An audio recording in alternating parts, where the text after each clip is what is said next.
Hey everybody. So, wow, we all saw what happened. I'm going to say this. This is a bailout. I don't care how you want to word it. The money's coming from the government. Oh, it's coming from the bank fees, tax dollars. A portion of the bank fees, as I understand, goes toward that. Not all of it. This is a bailout. I have a question. So,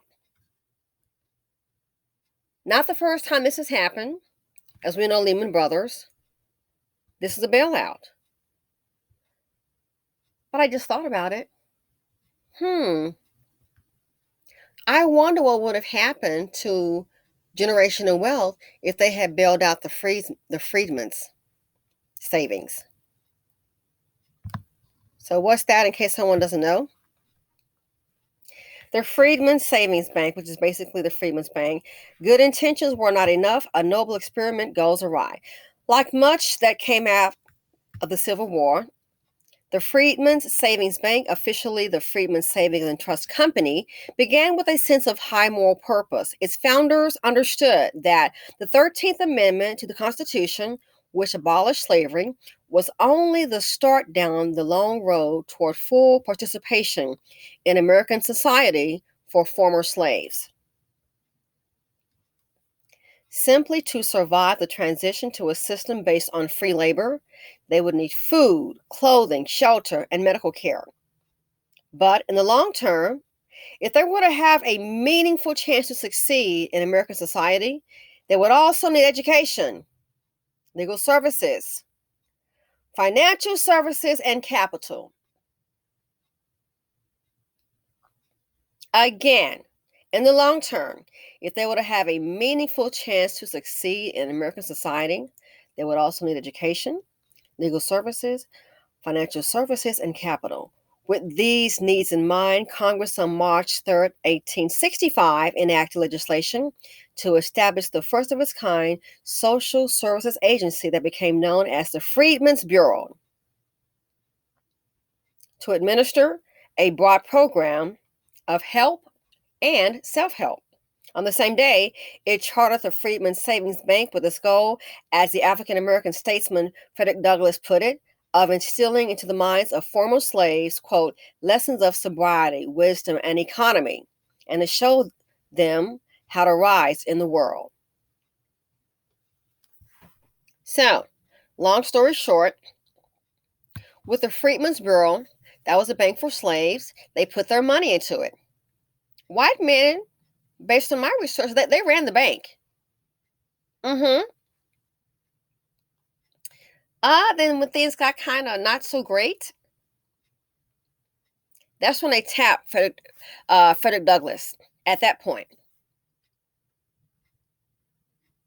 So sometimes getting put into a position is not so admirable because at that time when they want to put him up front, things had already gone awry.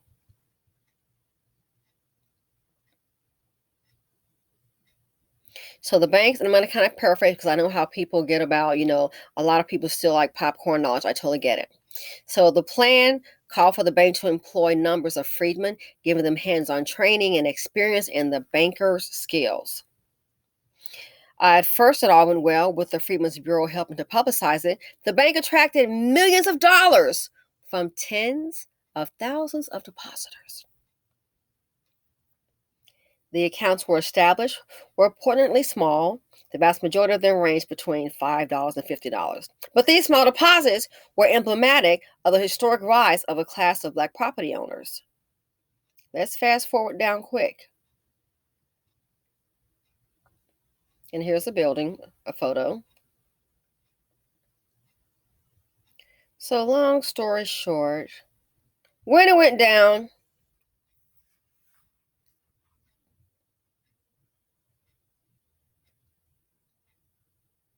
(1863),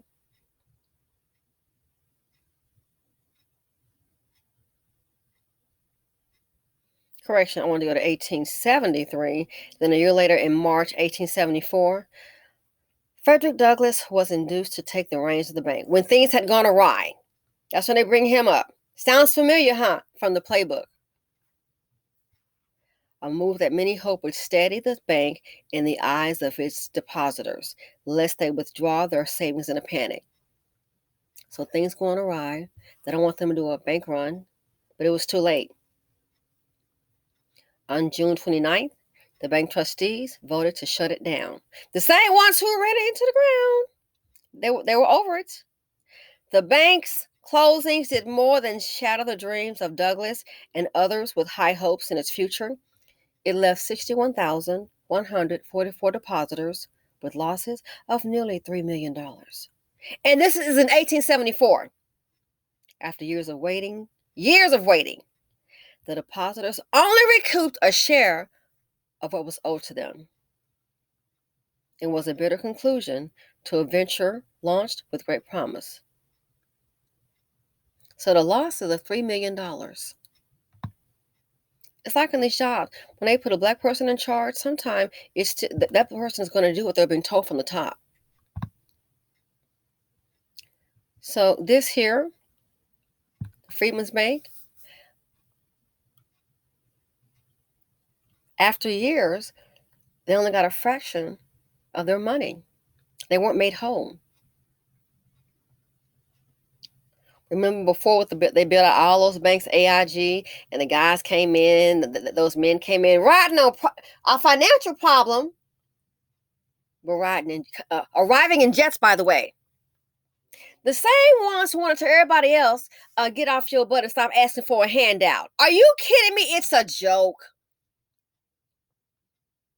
All those banks got all that money. All bailed them out before. Nobody bailed a Freedman's Bank out. Gee, I wonder why. They only got a fraction. Today, I don't care how you want to call it, it's a bailout. Oh, it's a bailout.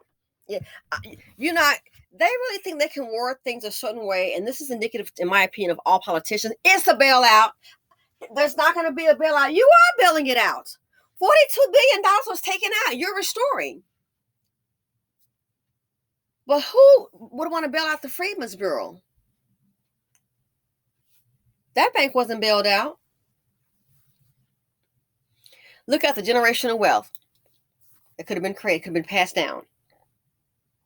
Oh, the CEO of a SVB. Now listen, this weekend, and I've been doing some research. I couldn't do any videos. I've been kind of getting information for some upcoming videos. This is one of them. So I was speaking with someone that I know in banking, okay?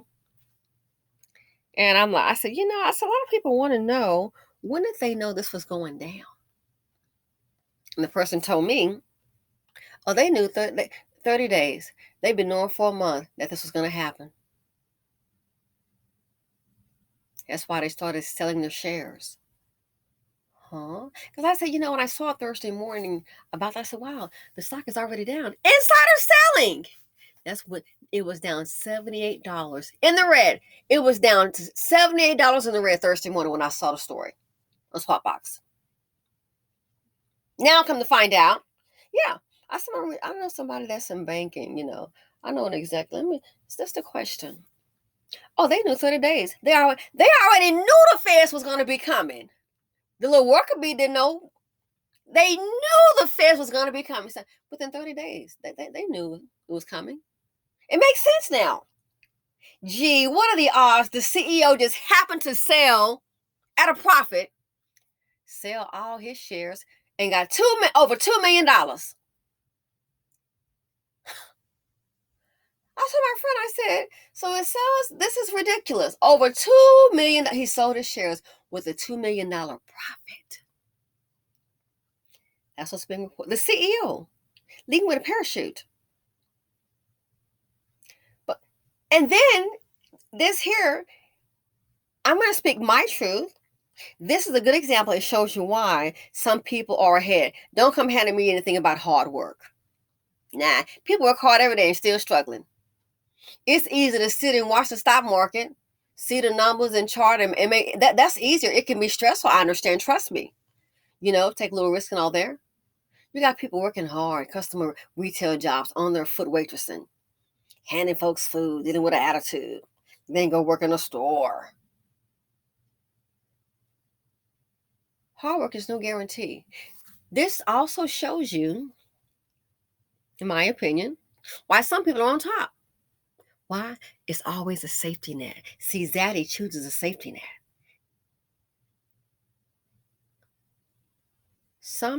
This in my opinion shows you why some people are on top. It's not a bailout. Then let it fall then.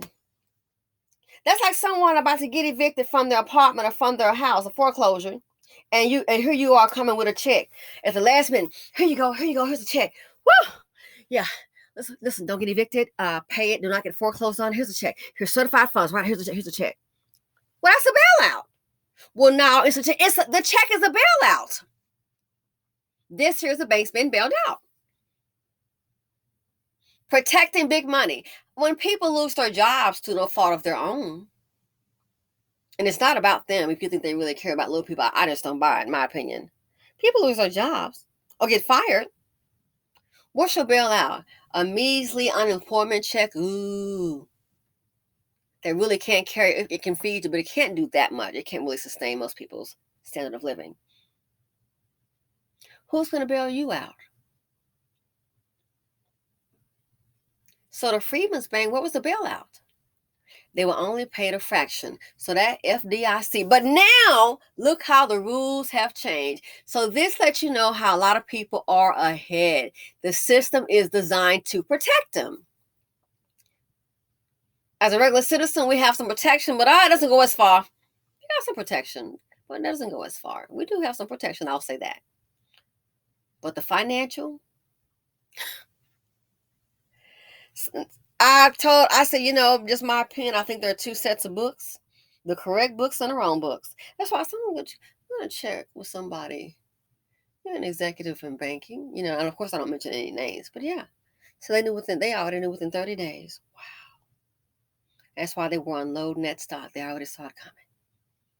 Now the complaints that folks shouldn't have been able to short the stock. Well, heck, I did and made some money. And so we'll let you know about the system. It is designed to there are certain protections only afforded to certain people. That's why some people are on top. So now it's just like when they say, oh, the minorities need to get an education. Okay, you get an education, you need experience. Get experience. You don't have enough experience. Keep on moving the goalpost. Really? And then you try to build your own goalpost. Somebody look like you probably come tear it down. Make it make sense. So this here, the FDIC insures only up to $250,000. All of a sudden, eureka! Now they have money for illegal immigrants. We don't have money for the homeless. We don't have money for the veterans. They should have money for reparations for the African Americans who built this country, the ancestors. I don't have money for that. All those folks are dead. Hell, the money's not dead. You were complaining when you were getting that free work, were you, buddy? Huh? The land is not dead. Hell, America's still here. The land isn't dead. So you don't have money for reparations. We don't have money for the homeless. We don't have money for people who are about to lose their jobs, inflation. Don't have money for veterans. But we have money for illegal immigrants. And we have money. Oh, we have money to bail out the big boys. And trust me, I understand both sides. I understand about small business and all that. But see, the rules are the rules. So this right here, the fact that they are going to totally change the rules from the $250K, they're going to make everybody whole. You're going to make Silicon Valley whole. That's not poor people there. Are you kidding me? One lady said she called the bank and they told her that they would have up to her $250. She's like, yeah, that's nothing, because why? She has $10 million in the bank. So they're going to make everybody whole. Even though FDIC specifically states it's insured up to $250K. Now Silicon Valley, the rich are getting hit, and mainly rich and white, my opinion, from what I see. But the rich, Not the working class or the poor. The rich are getting hit now. All of a sudden, the FDIC number, we're going to make them whole. So if you're going to make them whole, you're going to, okay, make everybody whole. All the depositors. And good for them, But you see how the rules change? Do you see how the rules change? Now you see how some people are on top. Some people can mess up and make a bad decision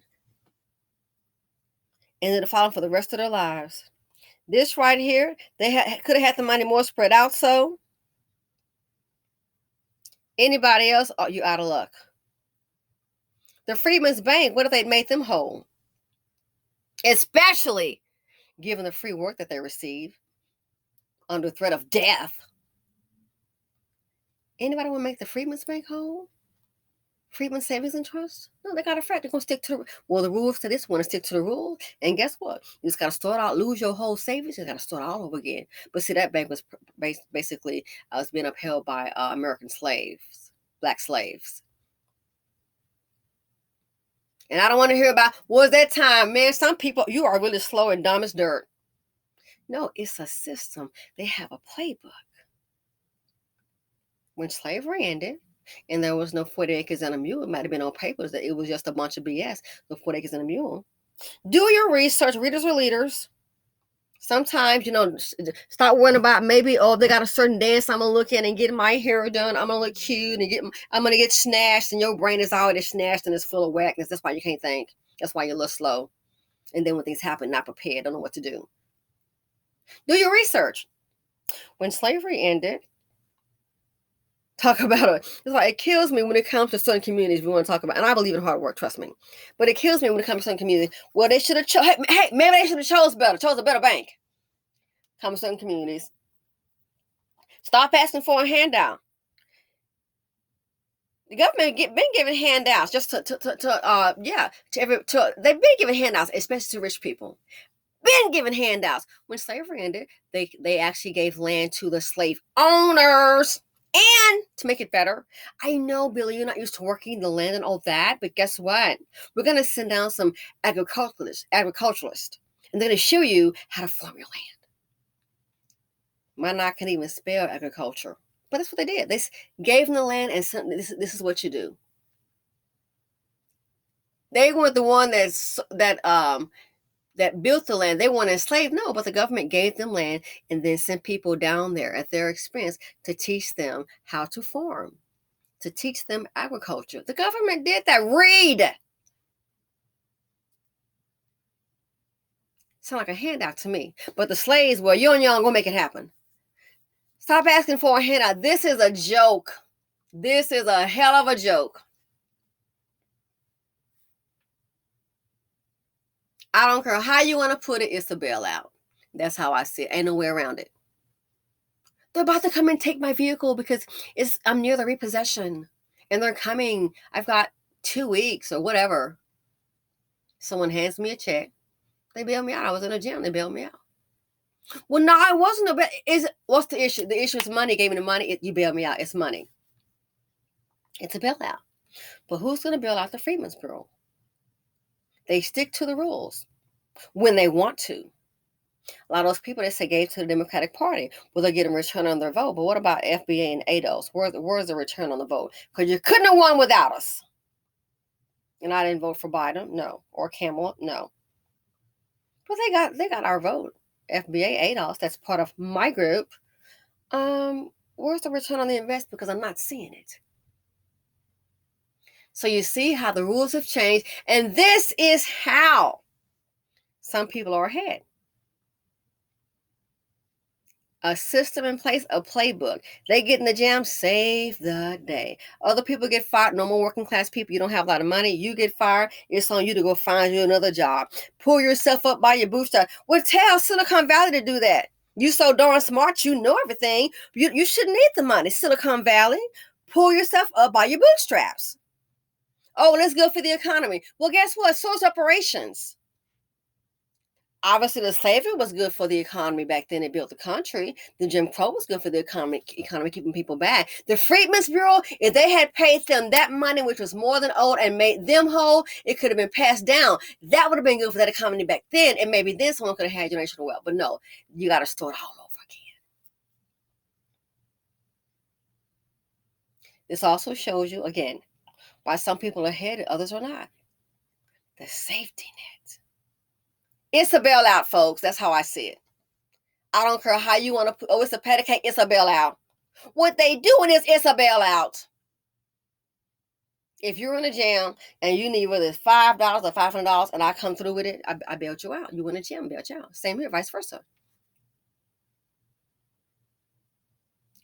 But who, anybody be like the Freedmans? No, they stick to the rules. Stick to the rules. And don't forget $3 million. $3 million. And what did they do? They recoup a share of what was owed them. And it's just a write down. I've read so many articles on this. $3 million. And hold on, this is in what? 1874. June 29, 1874. $3 million, 1874. But the rest of us, especially in the BC, we gotta stop asking for a bailout. Was that slavery and Jim Crow bailout? Was that asking for a handout? That was your handout. You sit up on your ass with a gun and make people work for threat and still kill and all that. I'm not gonna go into that because I'm gonna really get pissed off. But yeah, anybody want to bail out the Freedmen's Bureau? The playbook. Again, this lets you know how some people aren't taught, oh, not they're so special. No, they're not. There's a playbook. The system is designed for it to protect certain people. It is designed to protect certain people.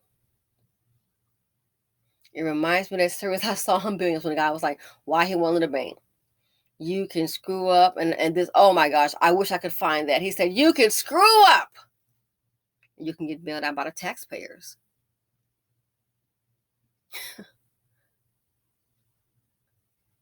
That's why he said he wanted a bank. And then if something major happens, there's so much federal money you can get. That's why he wanted a bank. I love that show. And I love that show. And even when, one guy was like, how you made it? And he said it's so true. That the system is designed for you. And it isn't some racism. No, guess what? On that, when they were speaking, everybody was white, by the way. Just so you know, you want to get somebody who's, oh, well, that's right. No, it's true. It's designed for them.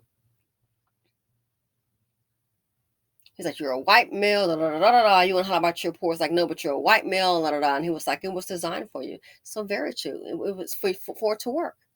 So this is another example of why some people are at the top and some are at the bottom. I like to see them bail the Americans out. Why don't you go ahead and do pay reparations? How about that? But you got money for everything else. Got money for the Ukraine. Oh, by the way, the word is on the pensions for the Ukraine. Guess what, people? I just heard this over the weekend. Yeah, they're gonna be paying the pensions for the next 7 years. I couldn't believe it. We're paying a pension to these people for the next 7 years. Who's gonna bail out the Americans that's sitting up here struggling with inflation? Again, don't forget. Sad to say, it is psychologically dehumanizing. It is embarrassing. I just can't even imagine this. Most people cannot come up with not $4,000, $400 for an emergency. Inflation eating away at your savings. But hey, Ukrainians were going to pay the pensions for what? I'm here in the next 7 years. Remember, what did Joey say? They can have some, walk around, have something in their pocket. And America's walking around her and Mr. and Mrs. Lint Pocket Larry and Lint Pocket Lucinda. But hey, the Ukraine got their money. Hey, Silicon Valley, they got their money. The rules change. Why? Preservation. Preservation of who? Y'all tell me. This is a good example why some people are at the top and at the bottom. It's not because, oh, they're really smart and they study. Yeah, they may have, but it's something else too. It explains the power structure. It explains. Oh, this is a good example. Now talk to me about the wealth gap. Say what? Talk to me about the wealth gap. A joke that's not funny. It's not a bailout. Man, some people going for the okie doke. Not me, sweetie. I know how to count past 3. It's a bailout. Again, this explains why some people have what they have. It explains why some people don't. They have reparations for what? For the LGBTQ. Remember Elizabeth Warren? This when they was discriminated against. Did you read about that? When they were discriminated against, which is good for them. Okay. So for those of us who are we can have a difference of opinion, agree to disagree, and that's fine. I don't get mad because somebody voted for Biden, even though I didn't vote for him. I mean, that's their option. But some want to go so hard. The politicians are here to protect their own. And Simi Valley has given the Dems a lot of money. With this here, who's going to bail the American out? Who's going to bail FBA and ADOS out? Who's going to bear, if it's a white person or a Mexican American, Black American, the American out who's struggling, inflation. Some people are working every day, don't even have a savings, don't even have one check left saved up. I hope and pray nothing bad happens. Who's going to bail you out? Anyway, Simply Said here on YouTube. Thanks for watching. Feel free to comment, like, subscribe, and share. And I'm out.